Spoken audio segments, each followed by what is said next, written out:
पता नहीं वो कौन सा मनूस वक्त था जब ये कल मोही मेरे घर में आ गई थी। और एक वो तुम्हारा कमबख्त बाप है जिसको हमदर्दी का भूत चढ़ा हुआ था, किसी पराये की गंदगी यहाँ अपने सर पर डालकर ले आया। अरे आजकल का वो जमाना नहीं रहा है जो किसी के साथ भलाई करो, मगर ये इंसान पता नहीं किस मिट्टी का बना हुआ है। अपने आप को भगवान का दूत समझता है, या फिर ऐसा है कि पूरी दुनिया का दुख का ठेका खुद इसने ही अपने कंधों पर ले रखा है। इस आदमी की इन्हीं हरकतों की वजह से फिर हमें ही दुनिया के सामने बेइज्जत और बदनामी को झेलना पड़ता है। मम्मी, अगर ऐसा ही था तो फिर आपको पहले ही इसे घर से बाहर निकाल देना था ना, जब पापा इसे यहाँ पर लेकर आए थे।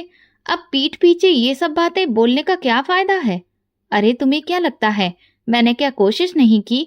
इतनी बार मैं इसको मारने की कोशिश भी कर चुकी हूँ, यहाँ तक कि मैं इसे घर से भी निकाल दिया था, लेकिन तुम्हारे बाप को ये गंदगी फिर ना जाने कहाँ से मिल जाती थी। दोनों माँ बेटी इस वक्त पायल को घूर रही थी, जो बेचारी झाड़ू लगा रही थी। पायल को तो अब इस सब की आदत हो गई थी। वो हर दिन उन दोनों माँ बेटी की इसी तरह की जली कटी बातें सुनती रहती थी। जब से उसने होश संभाला था तब से ही खुद को इन सारे कामों में घिरा पाया। वो हर काम बहुत अच्छे से करना चाहती थी, लेकिन आंटी उसके किसी न किसी काम में कोई न कोई कमी निकाल ही देती थी। और उनकी बेटी सोनिया सारा वक्त बस आराम करती रहती थी। एक से एक बढ़कर फैशन वो करती थी, लेकिन इस घर में बुरे तरीके से बस पायल का नाम ही पुकारा जाता था, क्योंकि उस बेचारी का कोई भी अपना घर नहीं था, कोई माँ बाप नहीं थे। पायल बहुत छोटी थी जब एक पार्क के बाहर से वो अंकल को मिली थी। उसने जब से होश संभाला तो दुनिया में बस एक ही इंसान को खुद से प्यार करते हुए देखा, और वो थे उसके संजय अंकल। लेकिन अंकल के अलावा इस घर में दो और लोग रहते थे जो उससे हद से ज्यादा नफरत करते थे। अंकल के घर में उनका एक बेटा और एक बेटी भी थे, जबकि उनकी पत्नी तो पायल को खून भरी नजरों से देखती थी। उन्हें पायल से बहुत ज्यादा नफरत थी। अंकल अच्छा खासा कमा लेते थे, वो घर में सारी फैसिलिटीज उपलब्ध करवाते थे, लेकिन इसके बावजूद भी आंटी को पायल का रोटी का एक निवाला भी बहुत ज्यादा भारी पड़ जाता था। वो पायल को छोटी छोटी बातों पर ताने देती कि वो एक लावारिस है। कई बार तो वो इस हद तक गिर जाती थी कि उसकी पैदाइश पर भी सवाल उठा देती थी। पायल को तो ये समझ नहीं आता था कि वो उनकी बातों का क्या जवाब दे। उसके अंकल ने उसे बस यही समझाया था कि तुम बस सब्र करो, तुम्हारी आंटी के ज्यादा बोलने की आदत है। लेकिन पायल के सब्र का पैमाना भी अब भर चुका था। वो बेचारी तो रो रो कर भी थक चुकी थी।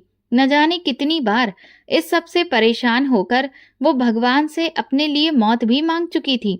उसे लगता था कि अगर वो मर जाएगी तो फिर ये सारी बातें अपने आप ही खत्म हो जाएंगी, और फिर आंटी की उससे नाराजगी भी खत्म हो जाएगी, और इस घर का माहौल भी ठीक हो जाएगा। लेकिन फिर भी उसे ऐसा लगता था कि हर एक चीज अपने तय वक्त पर ही होती है। धीरे धीरे वक्त गुजरता रहा और पायल बड़ी हो गई।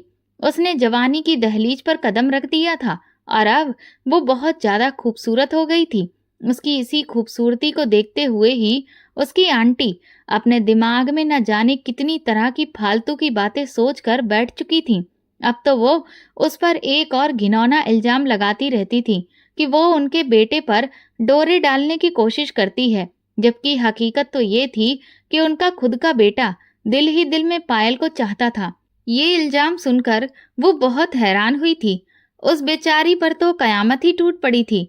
पायल के अंकल ने अपनी पत्नी पर इस इल्जाम की खातिर हाथ भी उठाया था, लेकिन उस औरत की चलती हुई जुबान तब भी नहीं रुकी थी।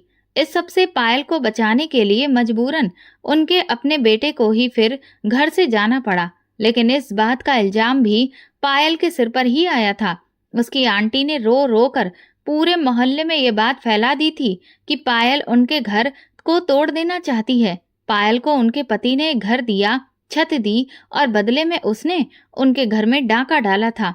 उसकी गलत हरकतों के चक्कर में उनके बेटे को ही उनका घर छोड़कर जाना पड़ा। ऐसी लड़कियां होती हैं जिनके चरित्र बहुत गंदे होते हैं। वो जिस थाली में खाती हैं उसी में छेद कर देती हैं। ये सब सुनते हुए पायल खामोशी से आंसू बहा रही थी कि तभी अचानक उसकी आंटी की बेटी सोनिया आई और एक जोरदार थप्पड़ उसके मुंह पर दे मारा और पायल को झंझोड़ते हुए बोली कि कब से ये सब कुछ चल रहा है? तुम्हें शर्म या गैरत नाम की कोई चीज नहीं बची है? एक ही घर में रहने के साथ साथ तुमने इतना गंदा काम किया है। मुझे तो लगता था कि तुम बहुत मासूम हो, लेकिन ये मेरी गलती थी। इससे पहले कि वो उसे कुछ और कहती, तभी संजय अंकल ने सोनिया को पायल से खींचकर दूर किया और बोला, खबरदार, अगर किसी ने कोई भी फालतू की बात कही, तुम जाओ अपने कमरे में। उन्होंने अपने बेटे को अपने बड़े भाई के घर पर भेज दिया था। वो अपनी पढ़ाई वहीं से जारी रख रहा था, जबकि आंटी ने तो घर में एक अलग ही कलेश डाला हुआ था। 2-3 दिन तक ऐसा ही माहौल रहा और फिर धीरे धीरे हालात थोड़ा सुधर गए तो पायल ने यूनिवर्सिटी जाना शुरू कर दिया। यूनिवर्सिटी ही एक ऐसी जगह थी जहां जाकर वो कुछ सुकून महसूस करती थी। आज भी जब वो यूनिवर्सिटी के लिए जाने लगी तो आंटी ने पीछे से ताने कसते हुए कहा, अब जा रही हैं महारानी बाहर के लड़कों को अपना दीवाना बनाने के लिए। सिर पर दुपट्टा तो ऐसे डालकर निकल रही है जैसे कि कितनी ही भली लड़की है। बेचारी इतनी शरीफ है कि शराफत तो आंखों से टपक रही है, लेकिन इसकी असली करतूतें तो कोई हमसे पूछे कि ये कैसी लड़की है और क्या क्या करती है। अरे, जिस लड़की ने अपने उसे घर को नहीं छोड़ा, जिसमें उसे सहारा दिया, तो फिर वो बाहर के लड़कों को क्या छोड़ेगी? कल मुंही कहीं की। पायल ने उनकी तरफ पलट कर देखा और खामोशी से घर से निकलती चली गई। सड़क के किनारे चलते हुए पायल यही सोच रही थी कि उसकी जिंदगी में ये सब कुछ ही लिखा था। क्या उसकी जिंदगी का बस यही मकसद था कि वो इस तरह की बातें सुनती रहे और इतने घिनौने इल्जाम सहती रहे जो उसने कभी सोचे भी नहीं थे? क्या वो हमेशा अपने चरित्र पर ऐसे दाग बर्दाश्त करती रहेगी? इतनी बड़ी दुनिया में पायल के वजूद के लिए कोई भी जगह नहीं थी। अपने चेहरे के दुख को छुपाने के लिए उसने मास्क पहन लिया। मास्क में भी उसके आंसू बह रहे थे। अचानक उसकी यूनिवर्सिटी की बस आ गई। पायल भी अपने ख्यालों की दुनिया से निकलती हुई उसमें सवार हो गई और यूनिवर्सिटी जाकर उसे खबर मिली कि उसकी इकलौती दोस्त आज यूनिवर्सिटी नहीं आई है। ये पता चलते ही उसे दिल पर बहुत बोझ सा महसूस हुआ। उसने तो सोचा था कि यूनिवर्सिटी जाकर वो अपनी सहेली से सारी बातें कहेगी और अपना दिल हल्का कर लेगी, लेकिन जिंदगी उसकी सोच के मुताबिक भला अब तक कहाँ ही चली है जो अब चलेगी। वो वहीं खामोशी से लेक्चर लेने के बाद ग्राउंड में जाकर बैठ गई। अकेले बैठकर वो खूबसूरत पौधों और पेड़ों को देख रही थी जो कि अपने आप में ही एक कहानी लिए हुए बैठे थे। पायल काफी देर वहीं पर बैठे बैठे नजारे में कहीं खो गई थी, क्योंकि यहाँ बहुत सुकून महसूस हो रहा था। अरमान, उठ जाओ, सुबह हो गई है। देखो, दिन चढ़ गया है।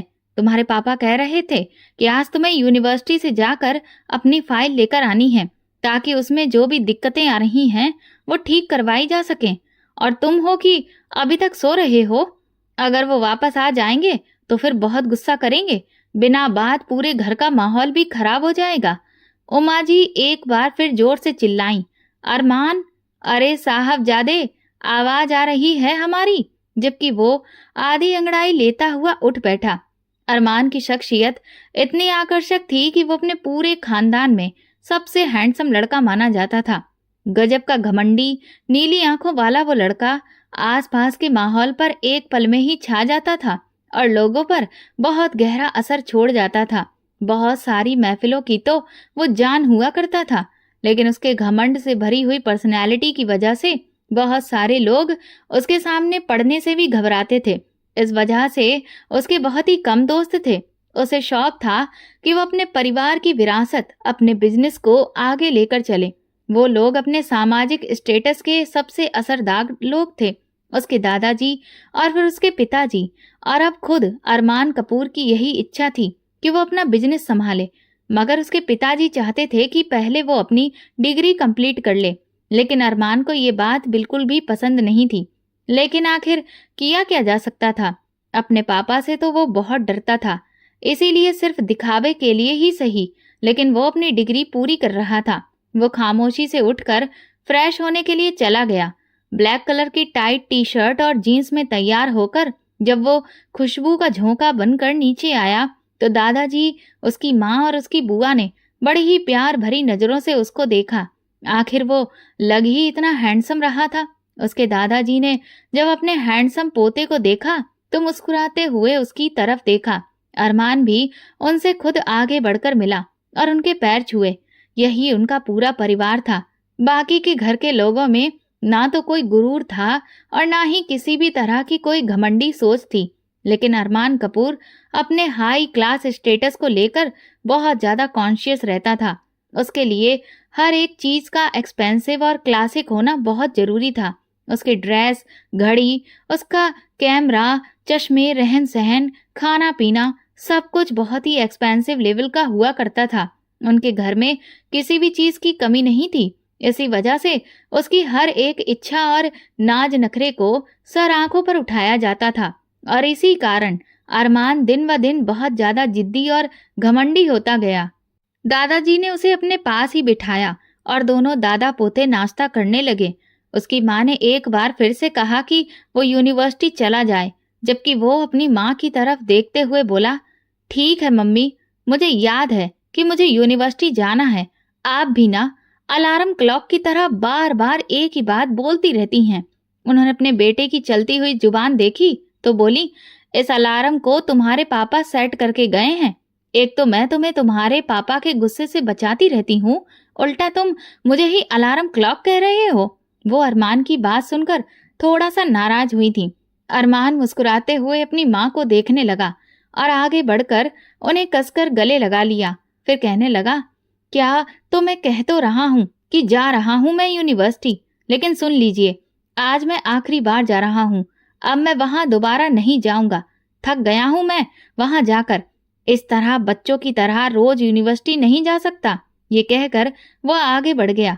उमा जी ने उसकी पीठ की तरफ देखा और फिर नजर से गायब हो जाने के बाद भी वो काफी देर तक अरमान के बारे में न जाने क्या सोचती रहीं और फिर अचानक भगवान से प्रार्थना करने लगी कि हमेशा मेरे बेटे की रक्षा करना। उनके बहुत सारे दुश्मन थे। उन्हें हर वक्त इस बात का डर लगा रहता था, न जाने कौन सा दुश्मन कब कहाँ अपना रंग बदल दे। हालांकि काफी सारी सिक्योरिटी होती थी अरमान कपूर के साथ, लेकिन फिर भी एक अनजाना सा डर उन लोगों को हर वक्त महसूस होता रहता था। एक बड़ी रोल्स रॉयस यूनिवर्सिटी के पार्किंग एरिया में आकर रुकी। अरमान कपूर चमचमाती रंगत के साथ यूनिवर्सिटी के अंदर दाखिल हुआ तो बहुत सारी लड़कियों ने अपने दांतों तले उंगलियां दबा ली थीं। हर एक लड़की उसे पलट पलट कर देख रही थी। वो आज इस ब्लैक ड्रेस में गजब ही उठा रहा था, लेकिन अरमान अपनी घमंडी चाल चलता हुआ सीधा क्लासरूम की तरफ बढ़ गया। वहीं उसकी क्लास के दो लड़के उसे देखकर हैरान हो गए थे। वो लोग बिजनेस पार्टनर्स भी थे, पर एक दूसरे की आवारागर्दियों में भी एक दूसरे के साथ ही रहते थे। तीनों ही बहुत ही नकचड़े किस्म के थे। एक दूसरे के अलावा उनकी पूरी यूनिवर्सिटी में किसी से भी दोस्ती नहीं थी। अरमान कपूर उन्हें देखकर बहुत खुश हुआ। फिर तीनों बैठकर बातें करने लगे। अरमान ने उन्हें यहाँ आने की अपनी वजह बताई तो उन लोगों ने कहा कि अभी थोड़ी देर में पियून आता ही होगा, तो उससे चाबी ले लेना, फिर वहां से अपनी फाइल उठाकर चले जाना। तभी उन लोगों के पास एक खूबसूरत गोरी सी लड़की जीन्स टॉप में दाखिल हुई, जिसे देखकर अरमान के माथे पर बल पड़ गए थे, जबकि वो बड़े ही कॉन्फिडेंस के साथ अरमान की तरफ आई और उसके पास बैठते हुए बोली, शुक्र है कम से कम तुम्हारा चेहरा आज देखने को तो नसीब हुआ, वरना तुम तो मेरी कॉल ही नहीं उठा रहे हो। अरमान ने अपने मोबाइल में दोबारा से बिजी होते हुए कहा, तो तुम कॉल मत किया करो, तुम्हें ब्लॉक कर करके मैं थक चुका हूँ। तुम नंबर बदल बदल कर मुझसे बात करने की कोशिशें क्यों करती रहती हो? तुम्हें मैं 1000 बार बोल चुका हूँ मोनिका, मुझसे दूर रहा करो, मुझे ये सब बिल्कुल भी पसंद नहीं है। जबकि मोनिका का मुंह अरमान की ऐसी बातें सुनकर उतर चुका था। उसने अचानक से अरमान के कंधे के पास हाथ लगाना चाहा तो ये बात अरमान को बहुत ही नापसंद गुजरी। उसने अचानक से बहुत ही मजबूती से उसका हाथ पकड़ लिया। मोनिका जैसी नाजुक लड़की इस पकड़ पर बुरी तरह से करहा कर रह गई। जबकि अरमान के दोस्तों ने उसकी इस तरह की हरकत देखी तो उसके हाथ से मोनिका की कलाई तुरंत छुड़वाई। मोनिका तो मौकाए गनीमत जानकर वहां से तुरंत ही निकल गई। जबकि अरमान का मूड बहुत ज्यादा खराब हो चुका था। उसने अपने दोस्तों को धक्का देते हुए कहा, किस तरह की बेहुदा लड़की है ये, इसे जरा भी ख्याल नहीं है। उसके दोस्तों ने उसे समझाने की कोशिश की, उसे बहुत रोका, लेकिन वो सीधा स्टाफ रूम की तरफ चला गया, जहां से पियून से चाबी लेने के बाद वो अपने डॉक्यूमेंट्स लेने के लिए ऊपर वाले फ्लोर पर निकल गया। इस यूनिवर्सिटी में वो काफी समय से था। सब अरमान को अच्छी तरह से जानते थे। सामने अपने मतलब का कमरा देखकर वो उसके अंदर गया। यूनिवर्सिटी में आगे और पीछे से दो रास्ते थे, जबकि दूसरी तरफ से पायल भी अपने डॉक्यूमेंट्स चेक करने के लिए वहां पर आई थी। मोनिका, जो कि अरमान की हरकत की वजह से इस वक्त बहुत गुस्से में थी, उसने उस फ्लोर को सुनसान देखा तो आगे बढ़कर स्टाफ रूम का दरवाजा बाहर से बंद कर दिया और फिर चुपचाप यूनिवर्सिटी से बाहर निकलती चली गई। और इधर उसने एक लड़के से अरमान के दोस्तों को ये कहलवा दिया कि वो यहाँ से निकल चुका है।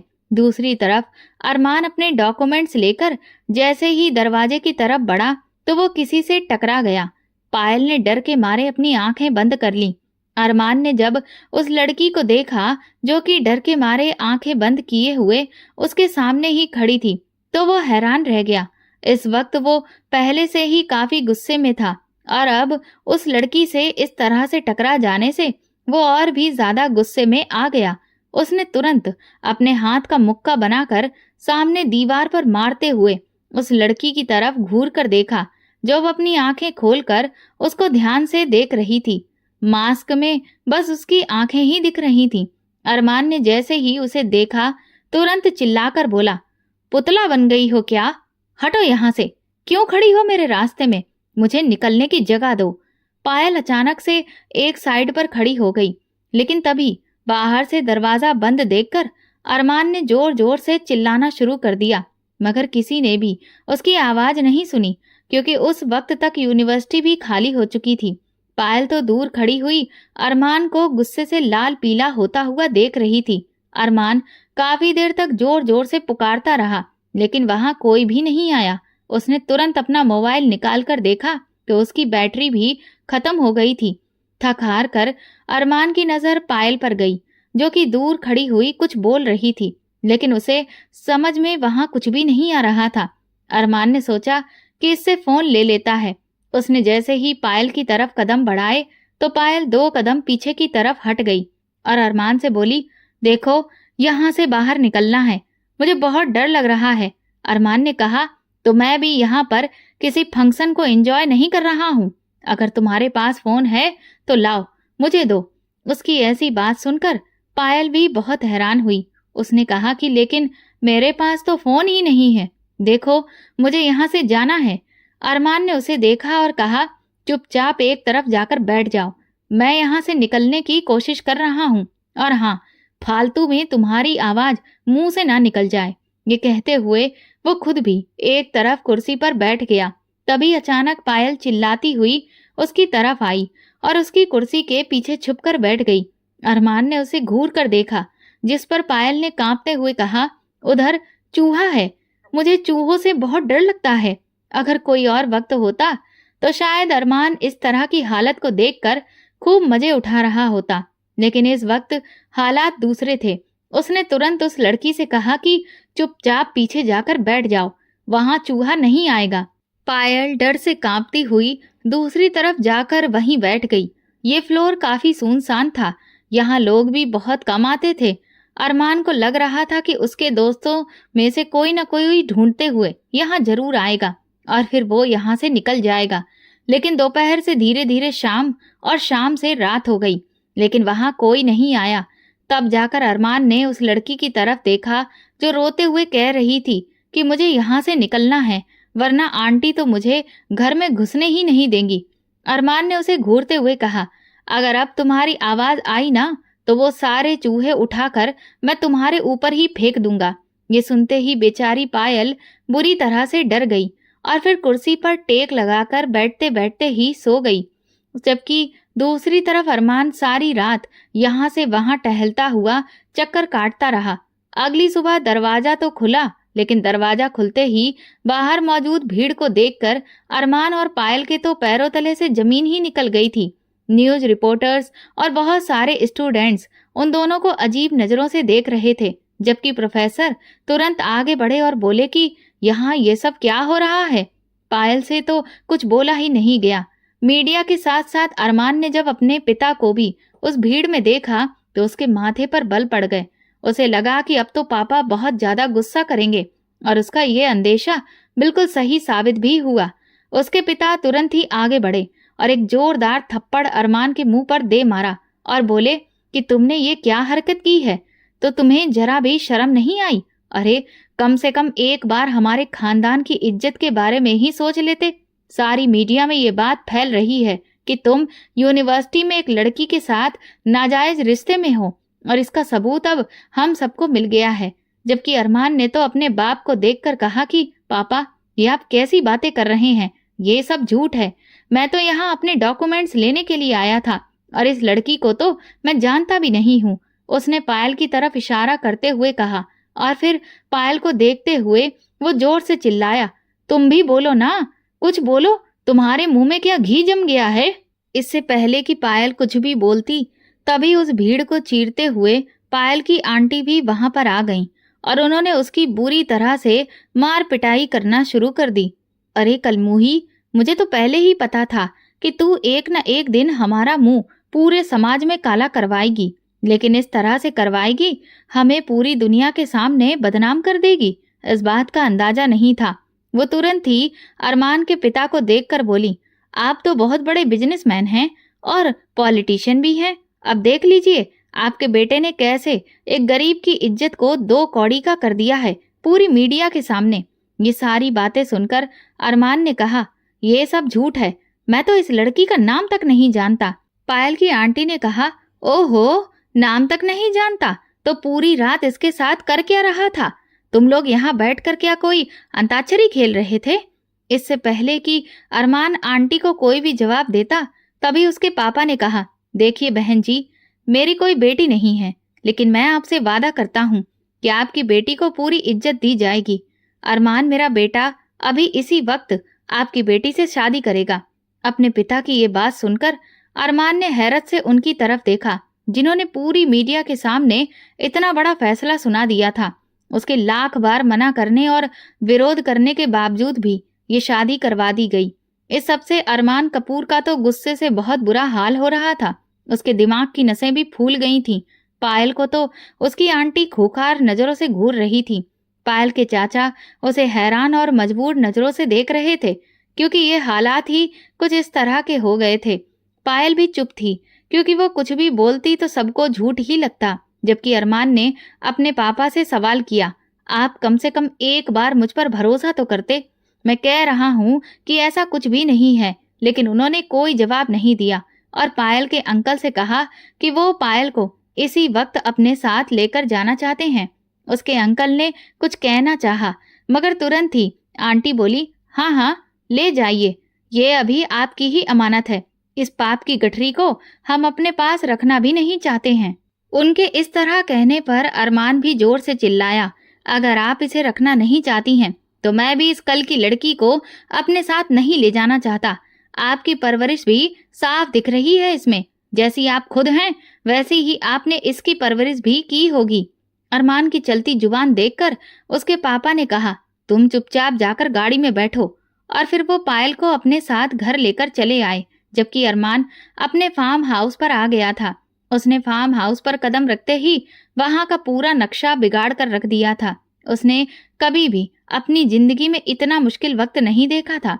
उसे समझ ही नहीं आ रहा था कि ये सब अचानक से क्या हो गया है। उसकी इज्जत पर भी दाग लग चुका था, और वो लड़की जो अब मेरे घर में है, ये सोचकर ही उसके दिमाग की नसें फट रही थीं। अरमान ने कार की चाबी उठाई और वापस अपने घर की तरफ निकल गया।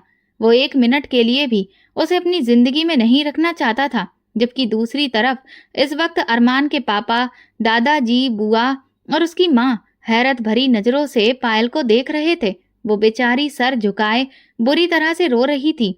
अरमान के दादाजी ने आगे बढ़कर उसके सर पर हाथ रखा और बोले, बेटा, आप खुद को अकेला मत समझिए। आपके साथ किसी भी तरह की कोई बदसलूकी नहीं होगी। हम पूरी कोशिश करेंगे कि आपको हर तरह से इज्जत दें। देखिए, जो किस्मत में लिखा होता है वैसा ही होता है, लेकिन आपको हमारे घर में पूरी सुरक्षा मिलेगी। पायल उनके प्यार भरे बोल सुनकर जरा सा सुकून महसूस करने लगी थी कि तभी इसी पल अरमान की आवाज पूरे घर में गूंज उठी, क्योंकि वो दहलीज पर खड़े होकर ही जोर से दहाड़ा था, इज्जत और सुरक्षा तो उसे तब मिलेगी ना जब वो इस घर में रहेगी। मैं अभी और इसी वक्त से इसे अपनी जिंदगी से बाहर फेंक दूंगा। अरमान की ये बात सुनकर उसके पापा ने कहा, अगर तुमने ऐसा कुछ भी किया तो हम अभी इसी वक्त अपने आप को शूट कर लेंगे, फिर सारी जिंदगी अपनी इस झूठी ईगो के साथ गुजारते रहना।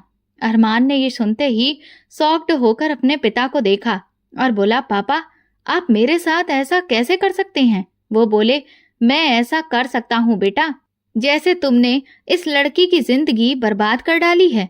तुम्हारे साथ पूरी रात ये एक कमरे में बंद रही, तुम्हें क्या लगता है कि ये कोई आम बात है? लेकिन पापा मेरी बात तो सुनिए, मेरा इससे कोई भी रिश्ता नहीं है जैसा आप सोच रहे हैं, और ये लड़की तो मेरे स्टेटस की भी नहीं है। ऐसी लड़की के साथ मैं अपनी पूरी जिंदगी कैसे गुजार सकता हूँ? उसके दादाजी ने कहा, ये हम लोगों का आखिरी फैसला है अरमान, और हम उम्मीद करते हैं कि आप हमारे फैसले के खिलाफ बिल्कुल भी नहीं जाएंगे। बाकी अब आप पर है कि आप हमारी इज्जत और बात का कितना मान रखते हैं। अब हमारे घर की इज्जत आपके हाथ में है। फिर उन्होंने अरमान की माँ की तरफ देखते हुए कहा, बहू जाओ पायल बेटी को अरमान के कमरे में छोड़ कर आओ। अरमान खामोशी से मुट्ठियां भींच कर रह गया। उसे तो समझ ही नहीं आ रहा था कि अब वो क्या करे। पायल जब उसके कमरे में पहुंची तो इतना बड़ा कमरा देखकर वो तो हैरान रह गई। अभी वो पूरा कमरा फटी फटी आंखों से देख ही रही थी कि तभी अरमान कमरे में आया। पायल को अपने कमरे में देखकर उसने जबड़े भींच लिए। आगे बढ़कर उसने पायल को पकड़कर अपनी तरफ मोड़ा और बोला, अब क्यों ये शराफत का चोला ओढ़ रखा है तुमने? अपने आप को तुम समझती क्या हो? मैं कोई पागल हूँ? ये नीचे मौजूद लोगों की तरह सिर्फ एक तरफ की बात सुनता हूँ। सच्चाई क्या है ये तो तुम्हें भी बहुत अच्छे से पता है ना। मुझे तो लगता है कि यूनिवर्सिटी में जो कुछ भी हुआ था वो एक सोची समझी साजिश थी, और जो कि तुमने ही करवाई थी। तुम जैसी लड़कियों को मैं बहुत अच्छी तरह से जानता हूँ, जो अपनी जिंदगी को ऐसो आराम से भरपूर बनाने के लिए इसी तरह के हथकंडे अपनाती हैं। उनके लिए तो ये शॉर्टकट है और बहुत ही आम बात है ना। जैसे कि तुमने ये सारा खेल रचा है एक अमीर लड़के को फंसाने के लिए, अपनी पूरी जिंदगी को ऐसो आराम से भरपूर बनाने के लिए। लेकिन कान खोलकर सुन लो, ये तुम्हारी सबसे बड़ी गलती है। मैं तुम्हें तुम्हारी इस साजिश में कभी भी कामयाब होने नहीं दूंगा। तुम जैसी लड़की मेरी तो क्या किसी के भी बनने के काबिल नहीं होती है। अरे तुम्हारे जैसी चरित्रहीन। इतना वो कह ही रहा था कि तभी पायल ने अचानक से अपना घूंघट ऊपर उठाया और उसके सीने पर अपने दोनों हाथ रखकर उसे पीछे की तरफ धकेल दिया और बोली, खबरदार, अगर मेरे चरित्र पर एक भी शब्द कहा तो मैं भूल जाऊंगी कि आपका और मेरा रिश्ता क्या है। आपको जरा भी शर्म नहीं आ रही इतनी घटिया बातें कहते हुए? अगर मैंने वो सब कुछ किया होता तो मैं आपके साथ वहां पर बंद नहीं होती। आपको इतनी ही नफरत थी तो यूनिवर्सिटी के कमरे की दीवारें तोड़ देते, छत फाड़कर बाहर निकल जाते, या इन लोगों को यकीन दिलवाते कि वैसा कुछ भी नहीं था। जितने आप हैरान हैं इस सब को लेकर, उतना ही मैं भी हैरान हूँ। आपको तो समझना चाहिए मेरी हालत को, लेकिन नहीं, आप तो उल्टा मेरे ही चरित्र पर वार कर रहे हैं। मुझे तो अब शर्म आ रही है ये सोचकर कि मैं आप जैसे इंसान की पत्नी हूँ जिसे किसी भी औरत की इज्जत करनी आती ही नहीं है। इससे पहले कि अरमान उससे कोई और बात कहता, तभी दरवाजे पर दस्तक हुई। नौकरानी अंदर आई और उसके हाथ में बहुत सारे कपड़े और दूसरी जरूरत की चीजें मौजूद थीं।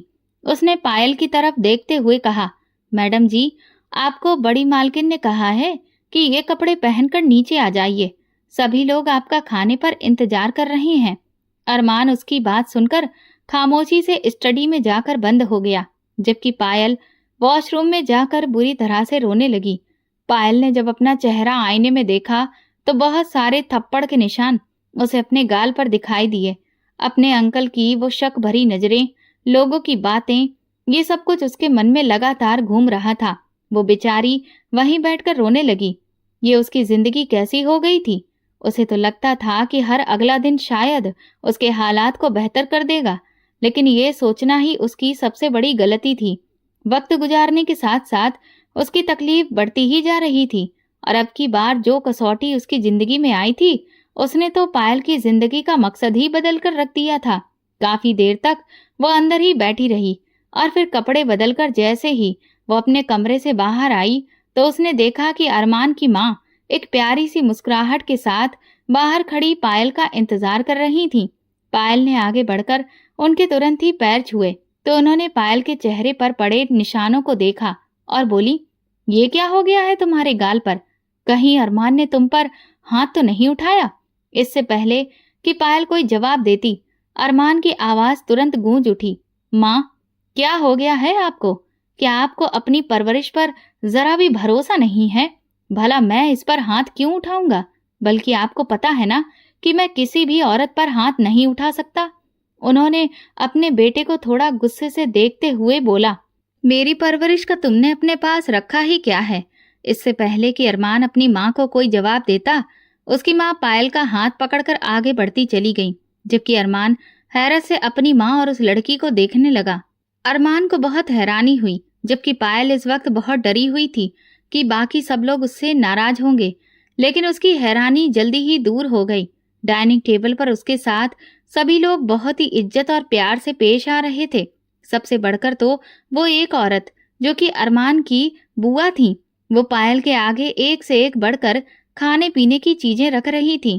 पायल को वहां पर सब लोग बहुत अच्छे लगे, जबकि अरमान की बातें याद करके अभी भी उसे हैरत हो रही थी कि वो इंसान इसी परिवार का हिस्सा है, क्योंकि उसकी बातें और उसके शब्द पायल के कानों में गूंज रहे थे। अरमान ने जल्दी जल्दी खाना खाया और फिर खामोशी से घर से निकल गया। दादाजी ने उसे रोकना चाहा, लेकिन वो किसी की भी बात सुने बिना जा चुका था।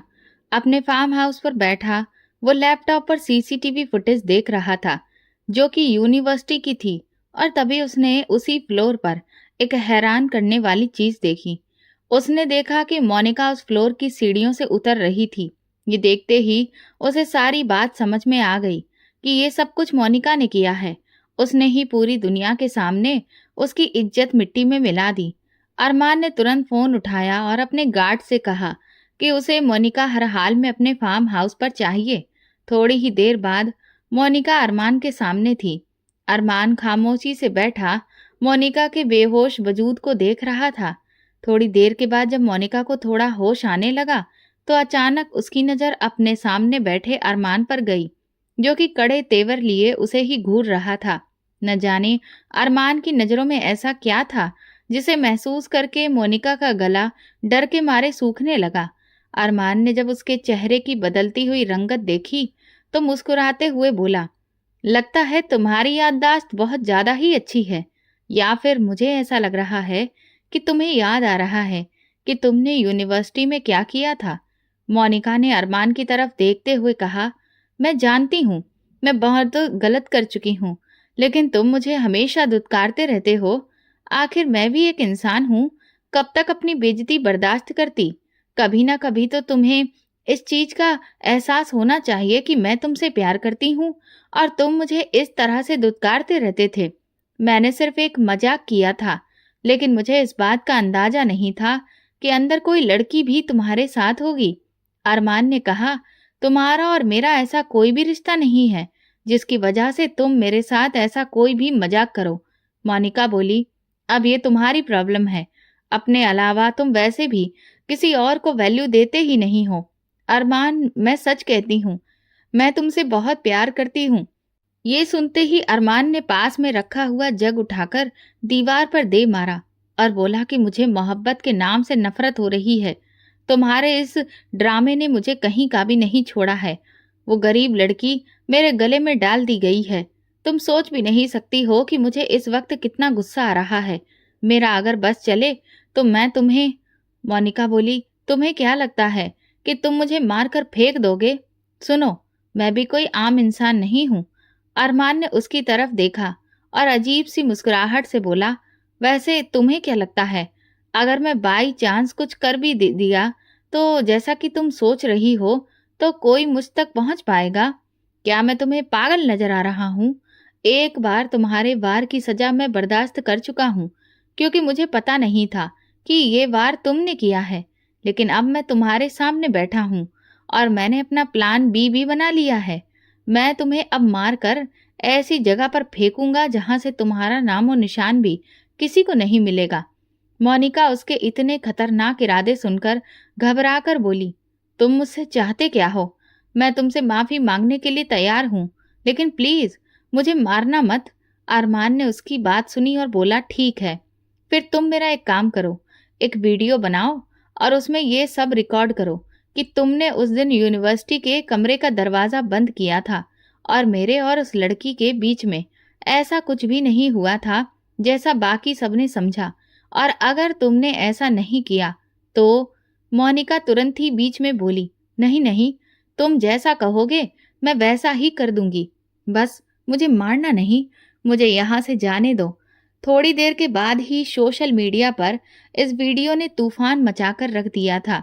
बहुत से लोगों के तो मुंह ही बंद हो गए थे, जबकि कुछ लोगों ने इस वीडियो को भी एडिटिंग या फिर नकली वीडियो का नाम देकर बात को मीडिया में उछाल दिया। रात को जब अरमान वापस अपने घर आया तो सब लोग उसी का इंतजार कर रहे थे। उसकी माँ ने उससे पूछा कि ये जो मोनिका ने वीडियो वायरल किया है, इसके पीछे की कहानी क्या है? तो अरमान ने बताया कि मम्मी, वो मुझे पसंद करती थी। उसने अपने घमंड में चूर और जिद की वजह से ही ये कदम उठाया था, लेकिन अब सारा मामला सेट हो चुका है। अचानक ऊपर से उतरती हुई पायल पर उसकी नजर पड़ी, जो कि काफी खूबसूरत दिखाई दे रही थी। लाल रंग की साड़ी में वो बहुत ही ज्यादा हसीन लग रही थी। अरमान बहुत ध्यान से उसे देख रहा था। तभी उसकी माँ ने कहा, क्या हुआ जनाब, कैसी लगी तुम्हें हमारी बहू? अरमान ने अपने खोए हुए होशो हवास को तोड़ते हुए कहा, सही लग रही है, वैसी ही है जैसी हमेशा लगती है। लेकिन ये इतना तैयार होकर कहाँ जा रही है? कहीं नहीं जा रही है, बल्कि इसे यहाँ देखने के लिए लोग आ रहे हैं। हमने सभी लोगों को बता दिया है और आज तुम्हारी पत्नी की मुंह दिखाई है, इसलिए हमारी बहू इतनी तैयार हुई है। अरमान ने अपनी माँ की तरफ देखा और बोला, यानी कि आप इस सो कॉल्ड शादी को एक्सेप्ट कर चुकी हैं? देखिए मम्मी, एक बार फिर से सोच लीजिए। तभी उमा जी की जगह उसके दादाजी ने जवाब दिया, अरमान, ये कोई डील नहीं है जिसे करने से पहले सोच लिया जाए। जो होना था वो हो गया है और अब आपको भी एक काबिल मर्द बनकर फैसला करना है और शादी को निभाना है। उम्मीद है कि आपको हमारी बात आसान शब्दों में समझ आ गई होगी। अरमान अपना गुस्सा जब्त करते हुए ऊपर चला गया, जबकि पायल की मुंह दिखाई की रस्म बहुत ही शानदार तरीके से की गई थी। सारे परिवार वाले भी हैरान थे। पायल की खूबसूरती और उसके शर्माने का अंदाज हर एक को बहुत ही ज्यादा पसंद आ रहा था। अरमान थका हारा बेड पर औंधा मुंह होकर सो रहा था। जब पायल कमरे में दाखिल हुई, पायल ने सोचा कि वो कपड़े बदलकर सो जाती है। जैसे ही वो कपड़े बदलकर वापस आई तो उसने देखा कि अरमान तो पूरे बेड पर फैलकर सोया था। उसने उसके बाजू से तकिया निकालने की कोशिश की कि तभी अरमान ने उसकी कलाई पकड़कर खींच लिया। पायल अपने बैलेंस को संभाल न सकी और सीधा उसके सीने पर जा गिरी। उस वक्त उसने अपना चेहरा पोंछा नहीं था, इस वजह से उसके चेहरे से टपकता पानी अरमान के चेहरे पर गिरा और वह आंखें फाड़ फाड़ कर अरमान को ही देख रही थी, जो अभी तक उसकी आंखों में देख रहा था। अरमान कहने लगा, ओह, अच्छी बहू तो तुम बन गई हो। अब पत्नी बनने के बारे में तुम्हारा क्या इरादा है? पायल उसकी बात का मतलब समझ नहीं सकी, इसलिए उठने लगी, मगर तभी अरमान ने उसे अपनी गिरफ्त में लेते हुए कहा, अगर मेरी बात ध्यान से सुनोगी और समझोगी तो तुम्हारी जिंदगी बहुत अच्छे तरीके से गुजरेगी। पायल ने खामोशी से सर झुका लिया और फिर अरमान ने इस वक्त के कमजोर लम्हे के हाँ में मजबूर होकर अपना रिश्ता पायल के साथ मजबूत कर लिया। धीरे धीरे रात गुजरती रही। अरमान और पायल के रिश्ते में गहराई शामिल होती गई। सुबह जब पायल की आंख खुली तो उसने खुद को अरमान की बाहों में पाया। उसने उठने की कोशिश की। इस वक्त अरमान की नींद अचानक से टूटी और पायल को ऐसी हालत में देखकर वो झटका खाकर उठ बैठा, जैसे कि उसे किसी ने 440 वोल्ट का करंट लगा दिया हो। जबकि पायल बड़ी ही हैरत से उसकी तरफ देख रही थी। अरमान ने अपने बालों पर हाथ फेरा और अचानक से अजीब सा सवाल किया, तुम यहाँ मेरे बिस्तर पर क्या कर रही हो? तुम्हें शर्म नहीं आती? आखिर और कितना गिरोगी मेरी नजरों में?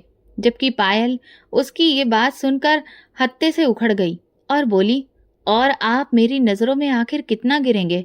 अगर मैं इतनी ही बुरी लगती हूँ तो खुद को काबू में रखना था।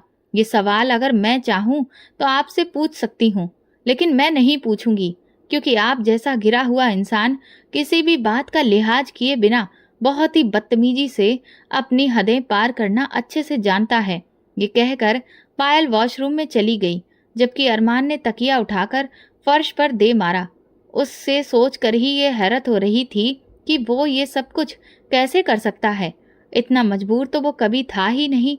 ये शायद कहीं उसके ज़मीर ने तो उसके दिमाग में ये सब नहीं डाला, या फिर इस रिश्ते की ताकत है जिस वजह से वो खिंचा चला गया।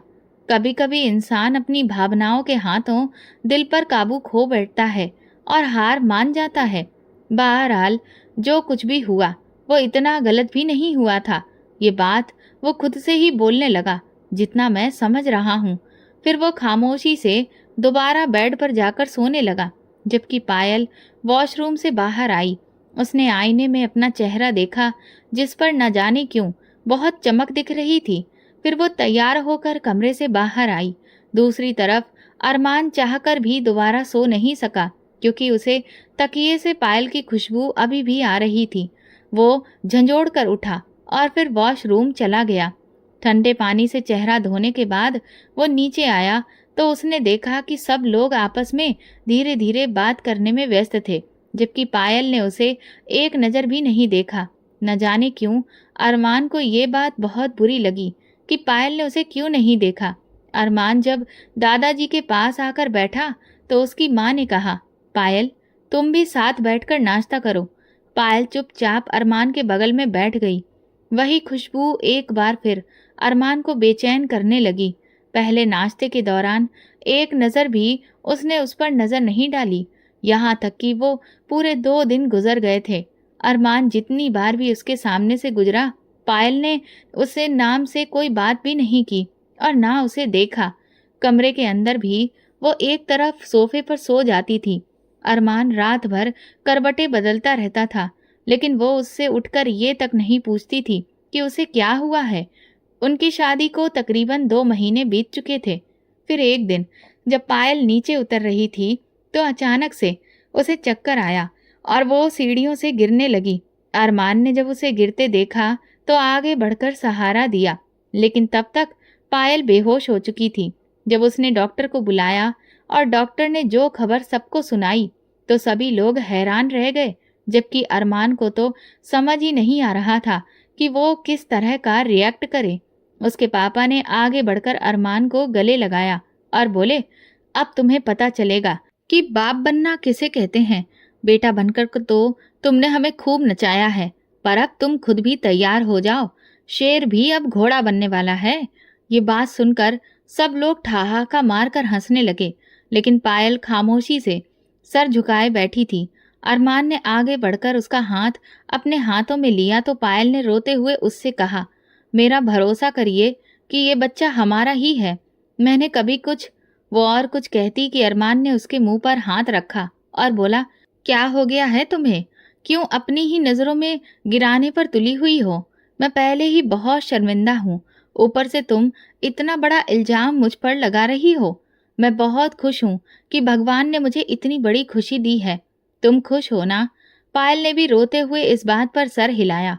उसके आंसू उसकी आंखों से बह रहे थे। वे खुशी के आंसू थे। वक्त बहुत अच्छे से गुजर गया। पायल और अरमान की शादी को कब एक लंबा अरसा गुजर गया उन्हें खुद पता नहीं चला। आज उनके बेटे का जन्मदिन था। सब लोग बहुत खुश थे।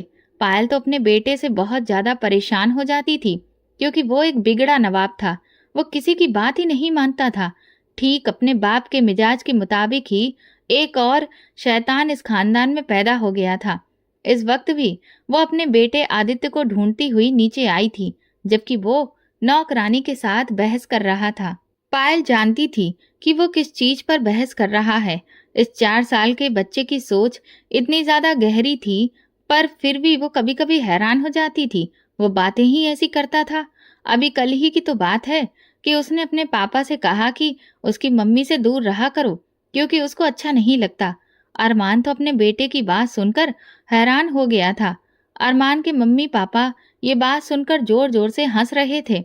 अपने बाप को हंसता देखकर अरमान हैरान रह गया। उसकी माँ ने कहा, बेटा तुम मुझे क्यों बुला रहे हो? अब तुम्हें पता चलेगा कि बच्चे किस तरह से पाले जाते हैं, और खास तौर पर अपने ही जैसे मिजाज की औलाद किस तरह से पाली जाती है।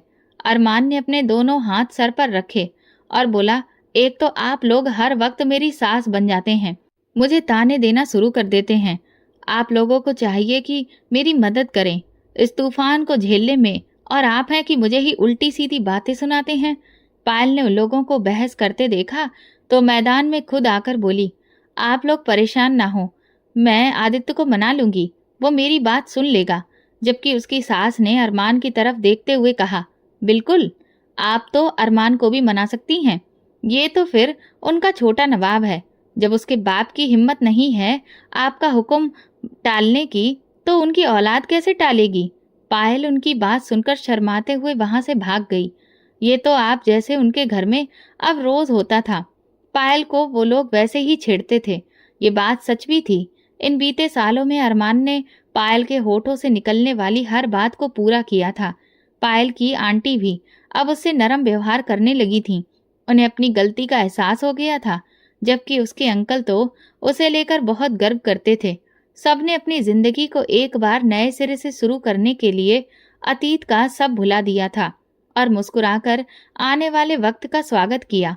कपूर खानदान ने भी बहुत कुछ अचीव कर लिया था, लेकिन दादाजी को खो दिया था। वो सबको छोड़कर चले गए थे, लेकिन अरमान ने सारा बिजनेस इस तरह से संभाला कि उसके पापा भी हैरान थे कि उनका बेटा इतना काबिल है।